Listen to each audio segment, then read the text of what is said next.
Two men in a bathhouse together, not doing anything but talking about their day. I like the bong at the end of that. I don't know. Are you a Def Poetry Jam kind of spoken word slam poetry guy? No, I can't say that I am. You, sir? Not really, no. I don't listen to much poetry. I don't frequent clubs with poets and the like. I bet that would be a cool experience, though, maybe. If you went to the right one. I feel like you could have a lot of pretentious assholes if you went to the wrong one. I was going to say, if you ever decide to participate in one, you have to let me be a bongo guy. Boom, boom, boom. Yeah, boom, just... boom, boom, boom. I don't like to wash on Sundays 'cause my ass gets itchy from the soap. Hey, baby, come on over and wash my dishes. Misogyny in the morning.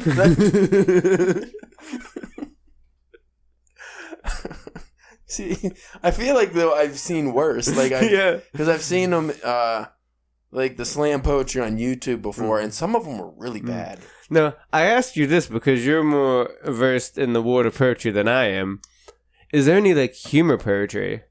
Humor poetry? I think you're referring to limericks. Oh, is that what those are? Yeah, I guess like English limericks. I know the word.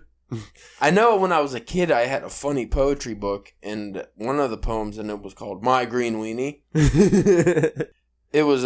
Can you remember it? Can you recite it now honestly, for the class? I've been looking online for a long time trying to find that book, and I do not remember the name or anything about it. But it was illustrated, and it was pretty cool. But you tell me if you just go into Google and like type in like poetry, My Green Willie. Believe it or not, a lot of things come up for that, but not the one I was looking for. Apparently, that's a popular topic. I mean, Eminem did a song called "My Green Weenie," I think. Yeah. As far as the old slam poetry, though, I don't get it. Maybe I'm not white enough. I don't know.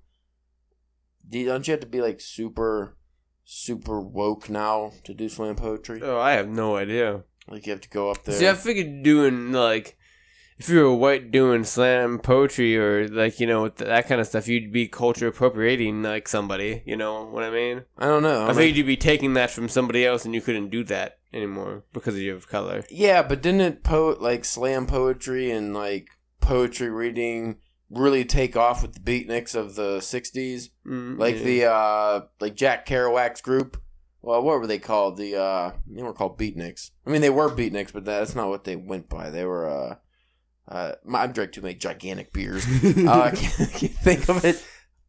I wish I could have pictures accompanying the podcast. Like when we get in the future and have the technology where you can implant images into people's brain for the podcast, that'd be awesome. They can see how big my beer is because it is way too big, and I've had many of them. But yeah. Anyway, I forget what they were called, but they were. I think they kind of started the whole poetry circle nonsense, where you just talk about things and feelings, and we're gonna learn about that here soon. After these commercial messages. I wish we had commercial messages. We get some money. I'm telling you, the move is to just make our own fake commercials so people think that, oh, hey, these guys are doing well. Let's see if we can get an ad with them. Do you get that not so fresh feeling, Spencer?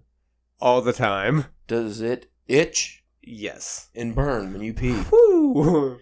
Then what you need is Scrotosil. Made from the makers of Vagisil, Scrotosil. It is. When you say that, it seems like the toe fungus guy. He just jumps down your urethra, scrubbing stuff. Topical cream for your sack. When you're a sack tax back, what you want is Scrotosil. Gets deep in the creases and the wrinkles, scrubs right out. Fungus got you down? Scrotosil! Do you got the jock itch? You can't go a squat session without itching? Scrotosil. No, this is not a thing. This needs to be a thing. I'm sure it is somewhere. How mad will you be in like 3 months when this is like an SNL skit? Yeah, I'm going to be very mad. Because I know they listen to this podcast because 4 of our opening bits have become an SNL skit. Really? No. I was going to say no. No way. How do you know? You don't even remember the opening bits we do. Or have I not watched Saturday Night Live in forever to even know what they were? See? Just wait till you see Woody Harrelson on Saturday Night Live doing a Scrotoso ad. You're going to be so upset. I will be too. What about that's when the Eddie Murphy, whenever he comes on, and what about that's his? Oh, fuck. Yeah, I'll be upset.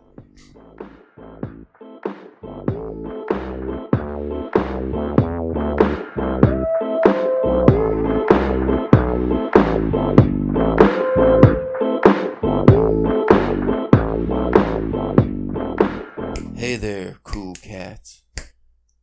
You are listening to the Drunken Pen Writing Podcast, Poetry Edition. I'm your host, Caleb Easy Listening James. With me today is my co-host, the funkiest man in the room, Spencer, the Cairo Cool Daddy Church. Cool Cat. It's gotta be Cool Cat. I want Cool Daddy. Oh, Daddy-o, I screwed up.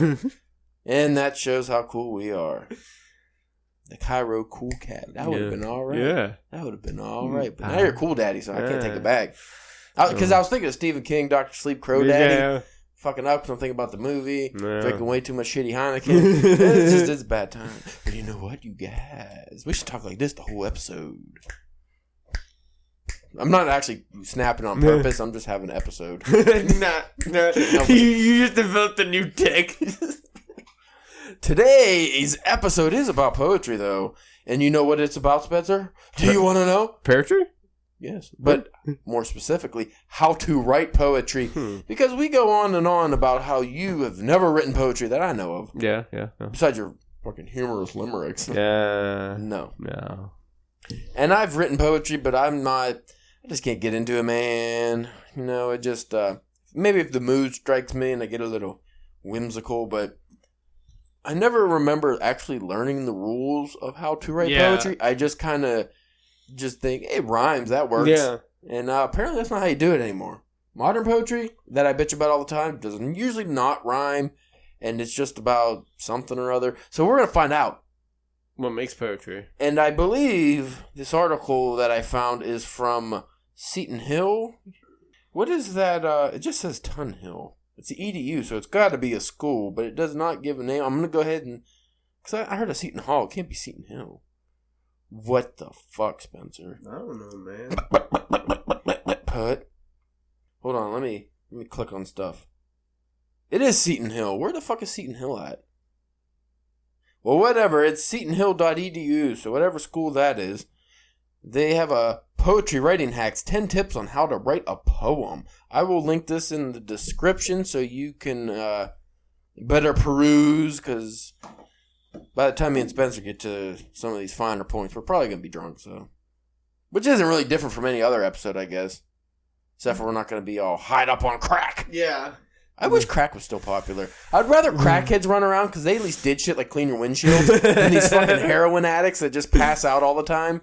And nod off and wreck and cause all kinds of calamities. At least the crackheads were useful if you wanted. Yeah. Like, hey, man, you want these cheeseburgers? Yeah, I'm kind of hungry. Sure, I'll go with these cheeseburgers that you stole. All right, so if you are writing a poem because you want to capture a feeling that you experienced, then you don't need these tips. Just write whatever feels right. Well, that seems like the first tip, right? Just write what feels right. Yeah, Daddy-o, write it. Write it hard and fast and easy flow. I feel like I should be wearing like a beret or something. Well, I'm going to have Mindy take a picture of us for the poetry episode, and I got fancy hats. Okay. You have to wear my Freddy Krueger hat because it's a fedora. All right, I like fedoras. And I have one of them old cabbie hats, so I'll put that on. So, folks, check out Instagram a week ago because by the time this post, that's the only thing about this not posting the week of, you know? But that means we're ahead of the game.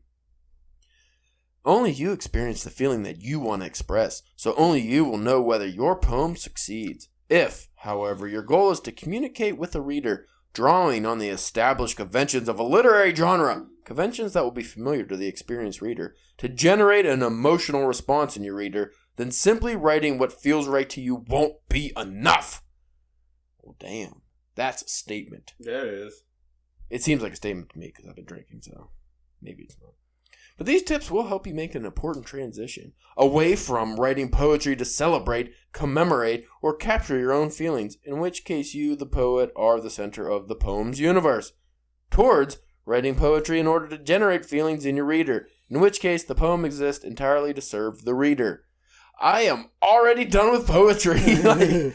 I'm trying to think on like the poetry I've written for people.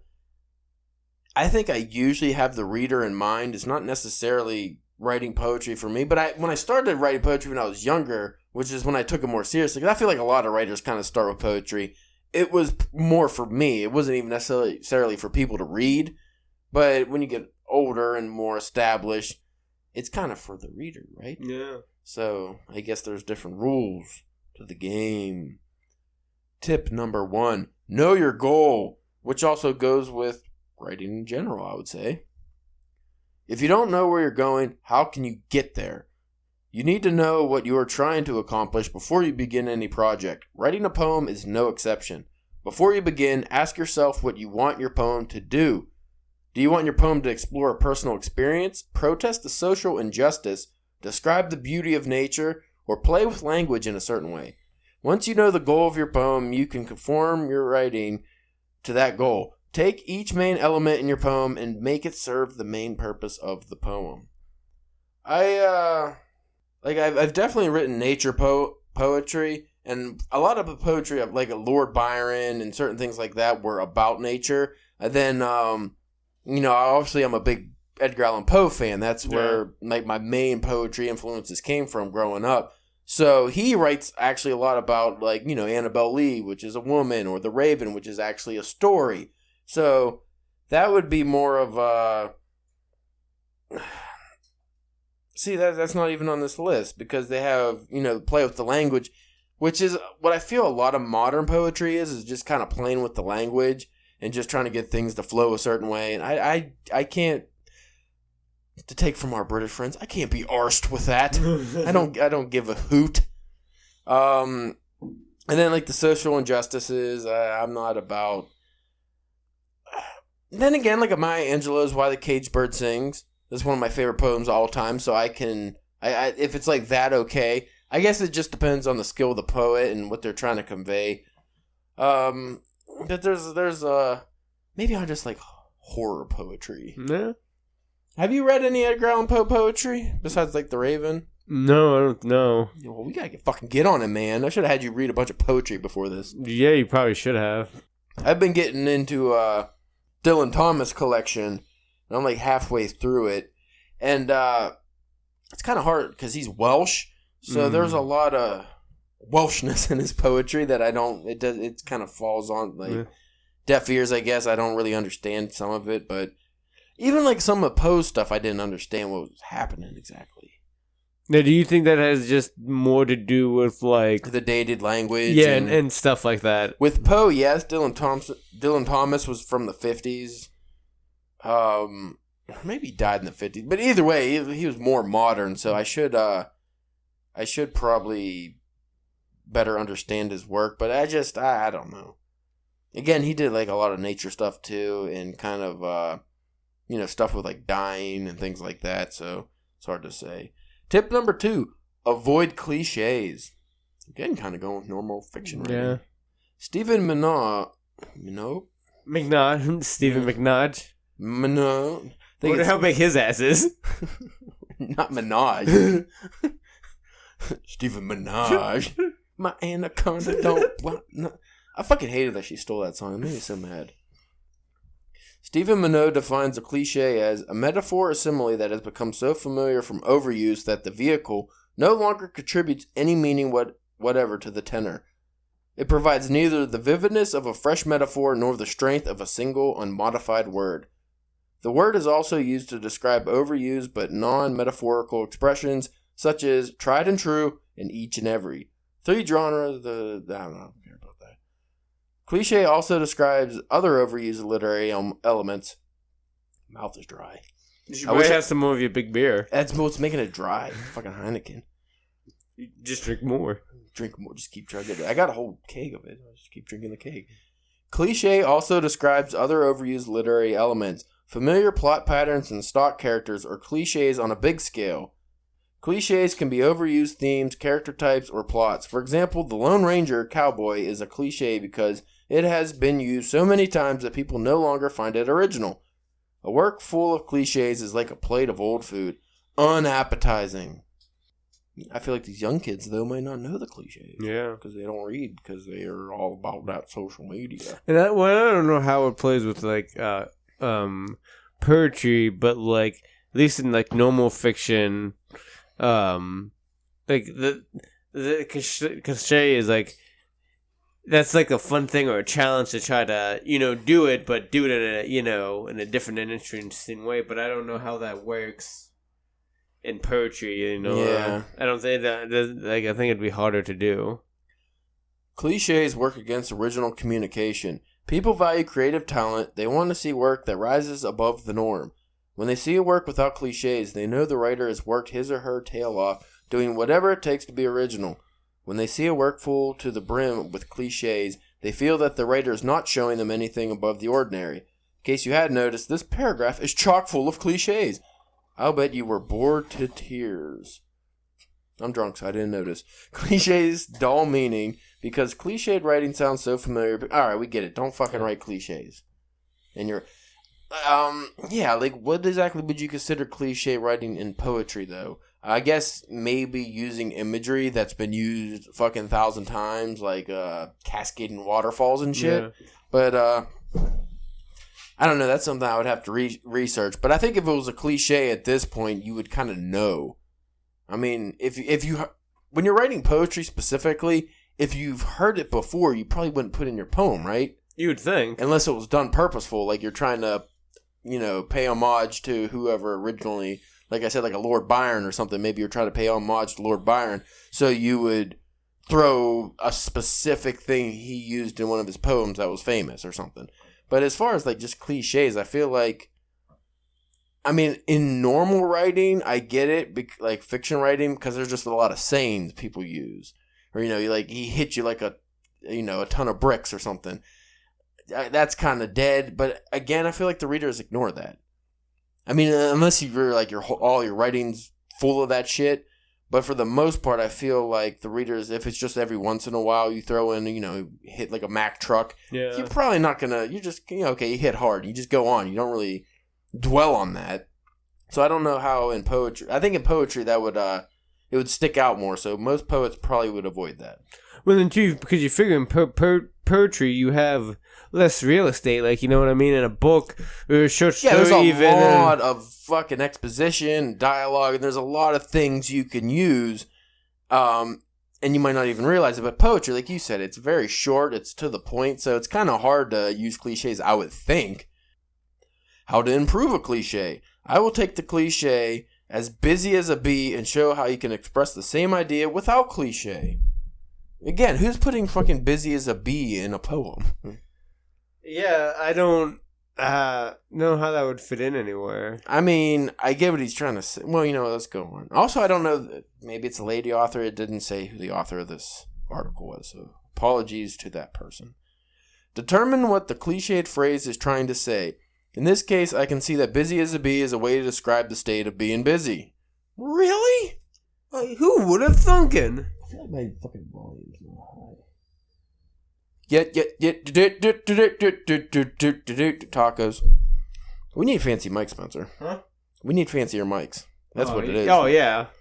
We need our mics to, like, hang from the ceiling and... Yeah.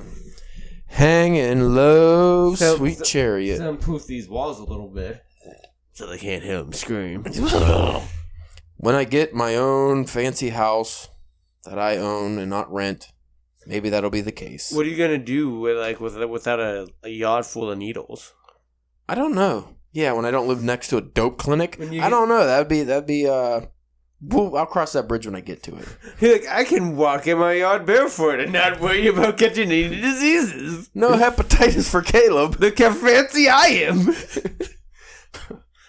Number 2, think of an original way to describe what the cliche is trying to describe. For this cliche, I started by thinking about busyness. I asked myself the question, what things are associated with being busy? I came up with college, my friend Jessica, corporation bosses, old ladies making quilts and canning goods, and a computer, fiddlers fiddling from this list. What? I selected a thing that is not as often used in association with busyness, violins. 3. Create a phrase using the non-cliched way of description. I took my object associated with busyness and turned it into a phrase. I feel like a bow fiddling an Irish reel. Okay. This phrase... What's that mean? He's going to explain. Okay. So I feel like a bow fiddling an Irish reel. This phrase communicates the idea of busyness much better than the worn-out familiar cliche. The reader's mind can picture the insane fury of the bow on the violin and know that the poet is talking about a very frenzied sort of busyness. In fact, those readers who know what an Irish reel sounds like may even get a laugh out of this fresh way to describe busyness. That is my problem with poetry in a nutshell. When I read that, it doesn't come across as super busy to me. When I read, I feel like a bow fiddling an Irish reel, I'm just like, he just feels like somebody making music. Like, what? Like I don't feel like... Well, exactly. What is that? Yeah. I don't feel, well, like the bow of... I get, yeah, but I'm just saying. That doesn't make me think of busyness. Like, it doesn't make, he's super busy because he's fucking, like, it just, if anything, I would think, well, he's like, his ass is really chapped from the friction. Like, I don't know, man. Maybe I'm just not that intelligent. That's possible. I mean, we do host this program. All right. Tip number 3. Avoid sentimentality. Sentimentality is dominated by a blunt appeal to the emotions of pity and love. Popular subjects are puppies, grandparents, and young lovers. When readers have the feeling that emotions like rage or indignation have been pushed artificially for their own sake, they will not take the poem seriously. Minogue says that the problem with sentimentality is that it distracts from the literary quality of your work. If your poetry is mushy or teary-eyed, your readers may openly rebel against your effort to invoke emotional responses in them. If that happens, they will stop thinking about the issues you want to raise and will instead spend their energy trying to control their own gag reflexes. I know for a fact that a lot of people, especially somewhat non-readers, actually prefer things like what they just said don't do. Like the mushy stuff or things that try to invoke emotion. Because, again, especially nowadays, a lot of readers don't get the whole, busyness, like the bow on the violin. Like, they don't understand that. What is that ruckus? Am I hearing a ruckus? Oh. There it is. How about if you went and you locked the door real quick? She'd be steaming. Tip number 4, use images. Be a painter in words, says UWEC English professor emerita, poet and songwriter Peg Lauber. She says poetry should stimulate 6 senses. Sight, hearing, smell, touch, taste, kinesiology, which is motion. Example, sunlight varnishes magnolia branches, crimson sight. Vacuum cleaners whir and hum startles my ferret? What? Vacuum cleaners whir and hum startles my ferret. Penguins lumber to their nest. Lauber advises her students to produce fresh, striking images. Be a camera. Make the reader be there with the poet, speaker, narrator. Okay, so yeah, again, that goes kind of with regular writing too. Tip number 5, use metaphor and simile. Use metaphor and simile to bring imagery and concrete words into your writing. Metaphor. A metaphor is a statement that pretends one thing is really something else. Example, the lead singer is an elusive salamander. Ooh, he's squiggly. He's slimy, kind of. Hard to get a hold of. Oh. This phrase does not mean that the lead singer is literally a salamander. Rather, it takes an abstract characteristic of a salamander, elusiveness, and projects it onto the person. By using metaphor to describe the lead singer, the poet creates a much more vivid picture of him, her, than in the poet, but simply said the lead singer's voice is hard to pick out. Yes. Now, a simile, which is what I always confuse a metaphor for, because a simile is like when I said, he hits like a Mack truck. Yeah. It's the like Mack truck. That's a simile. I always think, that's the metaphor. No, that's a simile. A simile is a statement where you say one object is similar to another object. Similes use words like or as. Example, he was curious as a caterpillar. Or, he was curious, like a caterpillar. This phrase takes one quality of a caterpillar and projects it onto a person. Okay, we get it. Yeah. So use some metaphors and some similes in your poetry, and it'll come out just dandy. Tip number 6. Use concrete words instead of abstract words. Concrete words describe things that people experience with their senses. Orange, warm, cat. A person can Garfield? Yeah. Lasagna. A person can see orange, feel warm, or hear a cat. Poets use concrete words help the reader get a picture of what the poem is talking about. When the reader has a picture of what the poem is talking about, he or she can better understand what the poet is talking about. Abstract words refer to concepts or feelings like liberty, happy, love. Liberty is a concept, happy is a feeling, and no one can agree on whether love is a feeling, a concept, or an action. A person can't see, touch, or taste any of these things. As a result, when used in poetry, these words might simply fly over the reader's head without triggering any sensory response. Further, liberty, happiness, and love can mean different things to different people. Therefore, if the poet uses such a word, the reader may take a different meaning from it than the poet intended. Change abstract words into concrete words. To avoid problems caused by using abstract words, use concrete words. Example, she felt happy. Oh God, my head's melting. Remember, this episode was your idea.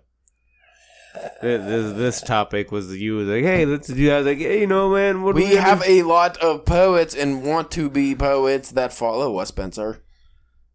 And they say, Caleb, can you do an episode about poetry? Oh, please, do an episode about poetry. I'll suck your dick if you do an episode about... Whoa, easy there. Easy, Fred, easy. Easy, man. We'll do it. You don't got to go that far.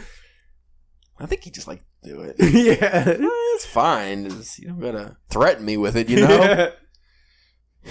At least listen to the episode first. You might not want to afterwards. Just ask nicely.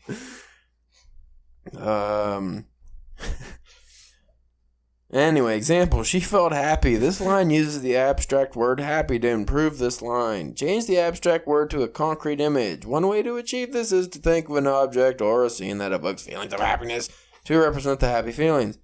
Improvement, her smile spread like red tint on ripening tomatoes. Oh my God. I'm skipping all that. I get it, man. Just use some colorful language. Again, I feel like this is kind of simple. Like, when you're writing poetry, would you just say, oh, she felt happy? No, you'd never do that. Who would do that? Somebody that shouldn't be writing poetry, probably. I mean, I'd probably do that. She felt happy. And then she felt crappy.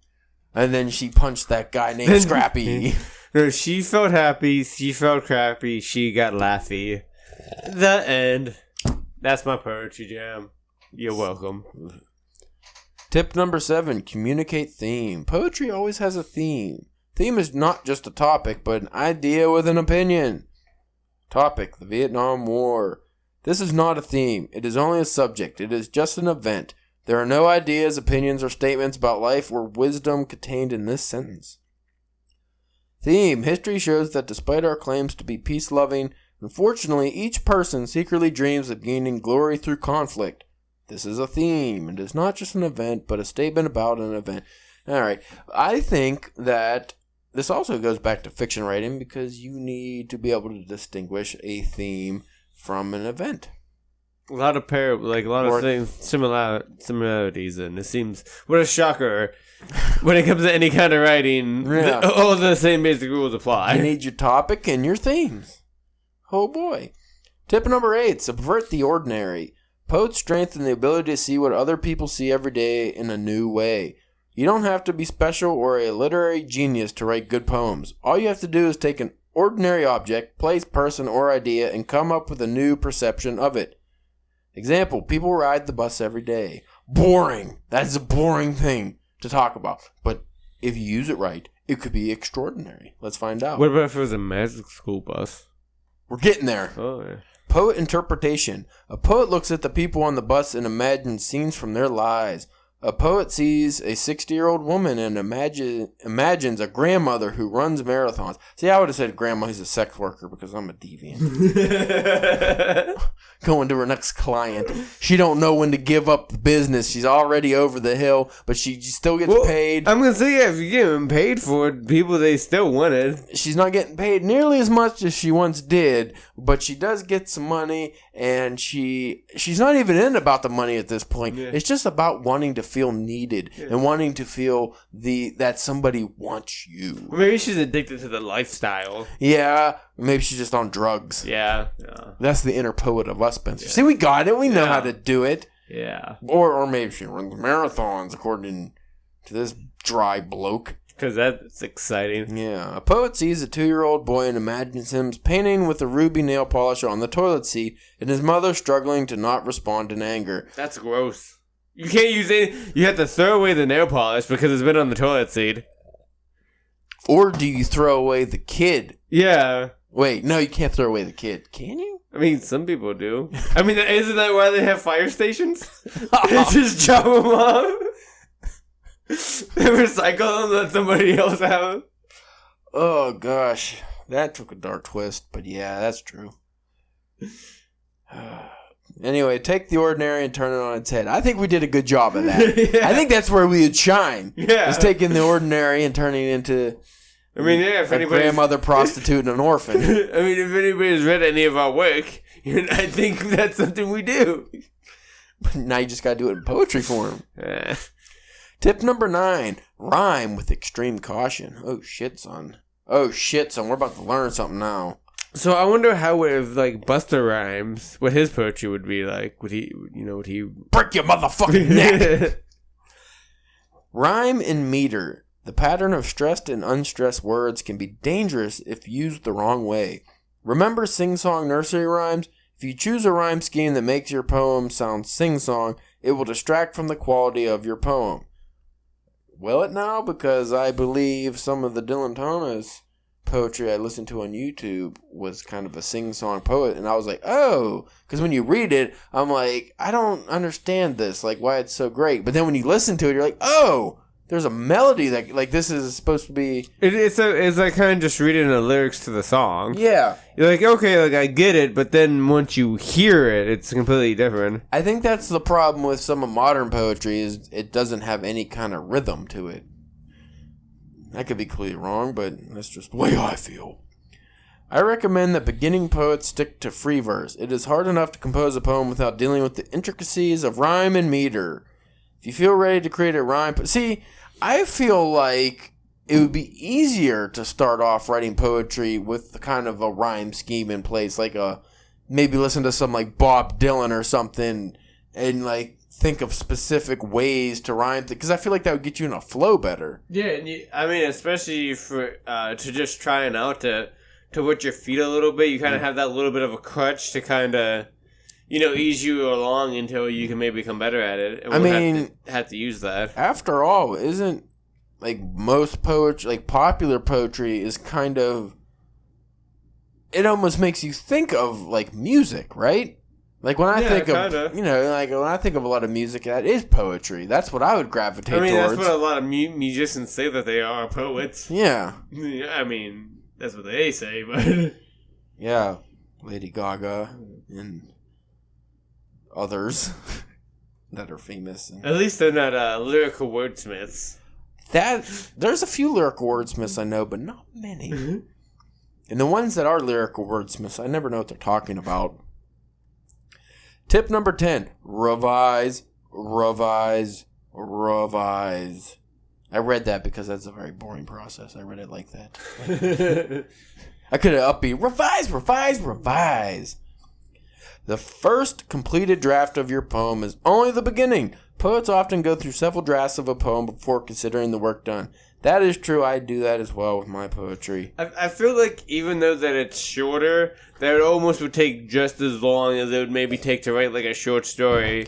Just because of like we were saying, when you have such less ground, so everything has to... really hit. Yeah, and has to fit and have its place and all that. And also, when it comes to poetry, if you're doing rhyming poetry, you're constantly thinking, oh... if I say it, like, is there one or two words too long in like to break up the flow of it? Does this rhyme just the way I want it to? Like, you want things to hit the way they do in your mind. It's actually pretty tough. Anyway, to revise, put your poem away for a few days and then come back to it. That's good with all writing, in my opinion. When you reread it, does anything seem confusing? Hard to follow? Do you see anything that needs improvement that you overlooked the first time? Often, when you are in the act of writing, you may leave out important details because you are so familiar with the topic. Rereading a poem helps you to see it from the outsider's perspective of a reader. Also, show your poem to others and ask for criticism. Don't be content with a response like, "That's a nice poem." You won't learn anything from that kind of response. I'm sure that's how that guy wrote it. Yeah. In that slack jaw, just. Did you like that? Yeah, you did a good job, Caleb. That's a nice poem. That's how I think when somebody would say that to me. I would just immediately want to fucking boof them in the face. Instead, find people who tell you specific things you need to improve in your work. And then it just abruptly ends. So, great article. Just ended with a bunch of sources. So what'd you take away from that besides the fact that it seems poetry is pretty much just fiction writing, but in like rhyming form? That's kind of it, really. I mean, I can't really say that the amount of knowledge that I've gained of knowing about poetry after this, I don't know, has grown that much. Yeah, I hope our readers could take something away from this, but I was kind of honestly just hoping it would explain modern poetry to me. I get classic poetry. It rhymes. It usually has like the sing-song style that they don't like. It usually has a melody or a flow or a rhythm. But modern poetry, a lot of the times, like I said, it's just fucking word salad. I don't understand. Like, even like the fucking slam poetry usually like has notes they hit, you know. Becca was in her room alone, and then she died. Like, it hits, like something hits, but when it comes to like a lot of fucking modern poetry, I'm just like, this sucks. Maybe next time we tackle the poetry subject, maybe next time we would just dive into a certain kind of, like you were talking about, like modern poetry, like, you know what I mean? You know what? Let me just bring up any random modern poem.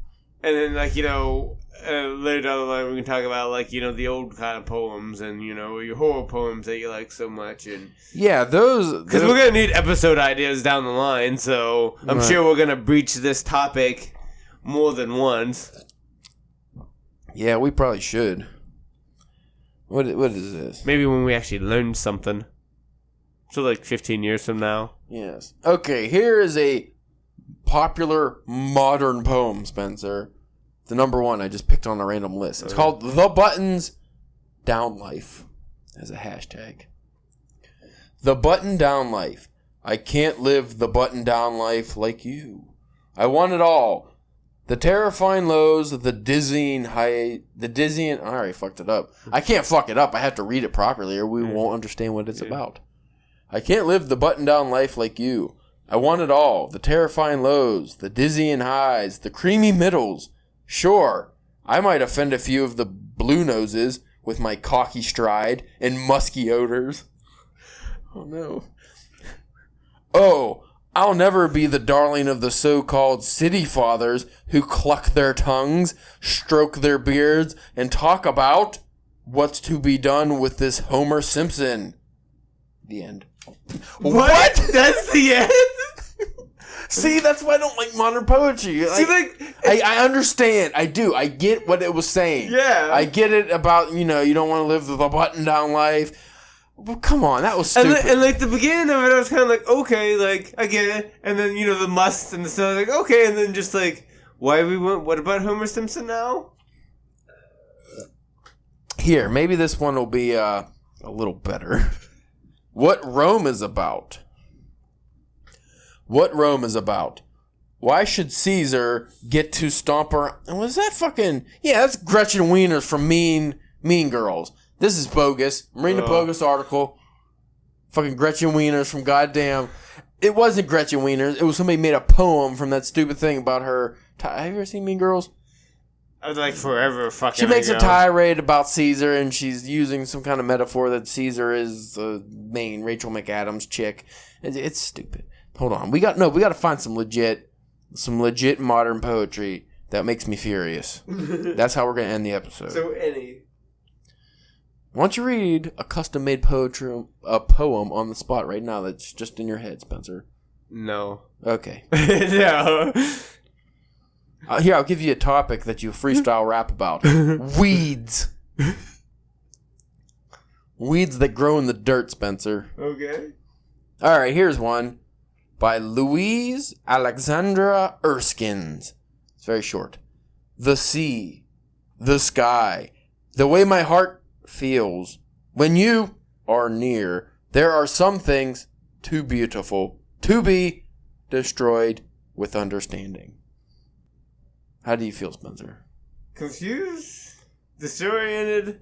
Like, so is he saying, like... Disoriented? So is he saying, like... disoriented. Is he saying, so is it, like, because, like, the chick or whatever is there is so beautiful that he does it and makes it, like, okay not to understand things? Is that what it is? I don't know. Why are you asking me? Is that what you read it? I thought maybe you might have picked up something else that I might have missed. No. Here, maybe this one actually rhymes. Maybe that'll help us get a rhyming one. Yeah, okay, it makes sense now. This one is called Find Me a Rover by Maggie Malloy. That should, before we get into it, that should be a title for a kid's book. Find Me a Rover? Yeah. It could be about space. Could throw a twist on it. It could be like one of them rovers on Mars. Find me a rover to carry my weathered and weary feet home. Find me a tailor to stitch my freckled skin back to my bones. Oh, shit, son. Find me a captain, a rugged one, airy and steadfast and free. Find me a stiff drink and a swift wind, and I'll sail my heart back to thee. See, I like that. That's like a regular poem. Yeah. That rhymes. I get what they're saying. It's not like drunk in the wind and an asparagus falls from the tree, hits me in the eye, and now I can't see. Like, what are you talking about? That doesn't make sense. All right, we'll read one more, Spencer. I need to find a real pretentious one. It shouldn't be that hard. I mean, it's poetry to begin with. I think I found it. I feel so bad. Here's one that's famously published. I feel bad because I don't want to make fun of anybody's poetry because I don't get it. That's my problem. For anybody listening to this, it's me and Spencer's issue that we don't get the poetry. It's not saying anything against the poet. They may actually be a genius, and we're just stupid. That's very possible. I mean, that's the most likely outcome. That is probably very likely. I feel like it's, what is it? Not sarcasm. It could also be like British humor, but, satire. It's like satire. You either get it or you don't. Yeah. I feel like poetry is kind of like modern poetry is like satire. If you don't get it, you're just never gonna get it. It's like the guy in Mallrats staring at the thing, trying to see the schooner. Trying to see the boat. Yeah, he's trying to see the schooner, and he just can't, and he starts freaking out. You see it or you don't. But this one is called No Filter. You ready for this? Yes. I'll show you. I'll just show you how it's formed. And see, that's another thing about I try to. Yeah, these are language flows, so I try to read it how it's is that why? Is that how you get the ND? Yeah, balls in the asshole. Yeah, you see how now you get it because that's how it's written. It's not me just being like a douche trying to sound douchey. It's how it's written with the spaces and everything. So that's another thing I hate about poetry. Like, you don't get it. I don't. All right, this is the one we're gonna end on, folks. So you cool cats, just sit back, sip your Cavassier, smoke a cigar, and listen nice and calm like. No filter. Wow. So dead. Few job. Wow. Bad hair. Soon die. No brand. Wow. Such life. No time. Wow. Please help. Much love. So real. Amaze. Wow. I would just like to say I did not mispronounce help. It's spelled help. And I also, just everything was exactly read how it is. I did not embellish. That reminds me of like a ping pong game of words. Words are just being batted back and forth. It's like, I say a word, you say a word. We just go on the fly until we get done with this poem. I don't... You know what? I can't end things on that because it's just happened to pop up. I'm going to read the Gretchen Wieners poem. I got to end on something better than the stupid wow poem. I don't like it. I don't like that one. What Rome is about. Why should Caesar get to stomp around like a giant while the rest of us try not to get smushed under his big feet? What's so great about Caesar? Brutus is just as cute as Caesar. Brutus is just as smart as Caesar. People totally like Brutus, just as much as they like Caesar. And when did it become okay for one person to be the boss of everyone? Because that's totally not what Rome is about. We should just totally kill Caesar. I like the build of that at the end. I think you channeled your inner teenage girl very well there. Teenage girl. That time of month. First ever. Drip, drip, drip. Mom, what's happening? I feel like you should come up with a poem on the spot, Spencer. I'm going to give you a topic. No. Gin. Nope. Whiskey. Vagines. No. All right, folks. Well, I hope you learned something today because we did not. No, we didn't.